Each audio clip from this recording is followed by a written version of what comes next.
এরপরে প্রশ্ন হলো, আল্লাহর 99 নামের কোনটি পাঠ করলে কি উপকার হয়? ভাই, আল্লাহর 99 নামের কোনটা পাঠ করলে কি লাভ হয় এটা জানতে চাইছেন প্রশ্নকর্তা ভাই। আমি একবার ঢাকায় একটা বাসে উঠেছি, আমার মনে পড়ে সে বাসে একটা অডিও চালাই দেওয়া আছে সকালবেলা।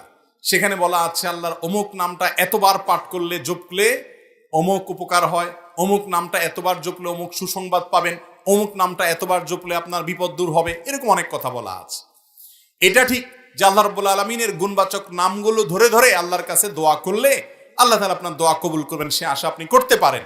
বিশেষ করে যেই নামের অর্থের মধ্যে যে জিনিসটা আছে, কথার কথা আল্লাহ রাব্বুল আলামিনের একটা নাম হলো গফফার, মহা ক্ষমাশীল, বারবার বান্দাকে ক্ষমা করেন। আপনি কোনো পাপ করে ফেলেছেন, আপনি বারবার ইয়া গফফার ইয়া গফফার, অর্থাৎ হে ক্ষমাশীল বারবার বললেন আর মনে মনে আল্লাহর কাছে আপনি ক্ষমা চাইলেন, আপনার আল্লাহ তাআলা থেকে ক্ষমা আশা আপনি করতে পারেন, এটা ভালো। এরকম অনেক অর্থ আছে, অনেক অর্থবহ গুণবাচক নাম আল্লাহ তাআলা 99টি আছে, আরো অনেক আছে।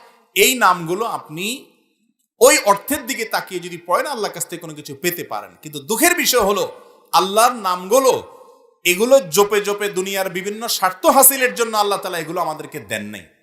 আল্লাহ এগুলো দিয়েছেন যাতে করে আল্লাহর এই গুণবাচক নামের অর্থ জেনে আমরা বিশ্বাস করতে পারি, ঈমান আনতে পারি।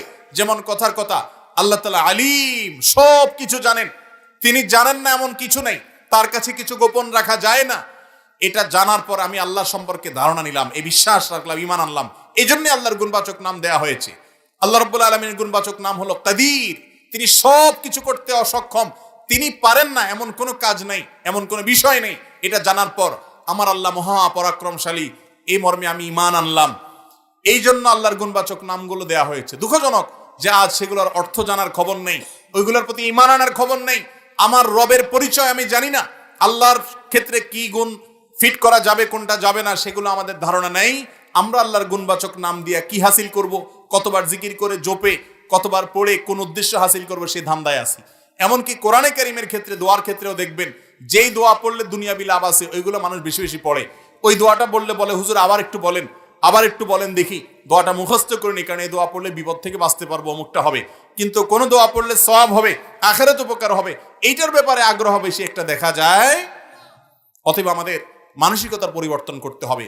আপনি ঈমানদার, আল্লাহর 99 নাম এর অর্থ আপনি জানেন না, তাহলে আপনার ঈমান পূর্ণতা পায় নাই। আপনি জানেন না আপনার রবের পরিচয় কি, তা আপনি কার প্রতি ঈমান আনছেন? এই জন্য আল্লাহ 99 নামের অর্থ একজন মুসলমান যদি শিখতে চান, তার জন্য হয়তো কয়েক মিনিটের ব্যাপার। আপনি 5টা মিনিট সময় বের করে আল্লাহ 99 নামের অর্থ যদি গুগলে সার্চ দেন পেয়ে যাবেন। একটু অর্থগুলো দেখেন, মনের ভিতরে সেটাকে ধারণ করেন। তাওহীদুল আসমাই ওয়াস সিফাত, আল্লাহর গুণবাচক নামগুলোর ব্যাপারে ঈমান আনা, এটাও ঈমানের একটা গুরুত্বপূর্ণ পার্ট এবং তাওহীদের একটা পার্ট। বিধায় সেটা আমাদের আনতে হবে। আল্লাহর 99 নামের অর্থ জানেন এমন মুসলমান এই মজলিসে খুঁজলে শতকরা 10 জন পাওয়া যাবে কিনা সন্দেহ। চেষ্টা করব না ইনশাআল্লাহ। আল্লাহর 99 নাম এর অর্থ বাংলা, ইংরেজিতে যেই ভাষায় আপনি পারেন গুগলে সার্চ দিলে অনেকগুলো পেয়ে যাবেন। বিশেষ করে অথেন্টিক সোর্স থেকে জানার চেষ্টা করবেন এবং নামের অর্থগুলো জানবেন। জানার পরে বিশ্বাস করবেন আমার রব কাদির, সবকিছু সক্ষম, আমি ঈমান আনলাম। আমার রব আলিম বাসীর, তিনি সবকিছু দেখেন, আমি ঈমান আনলাম। এভাবে একটা একটা গুণবাচক নামের অর্থ জানবেন, সম্ভব হলে ব্যাখ্যা জানবেন। আল্লাহ তাআলা আমাদেরকে আমল করার তৌফিক দান করুন।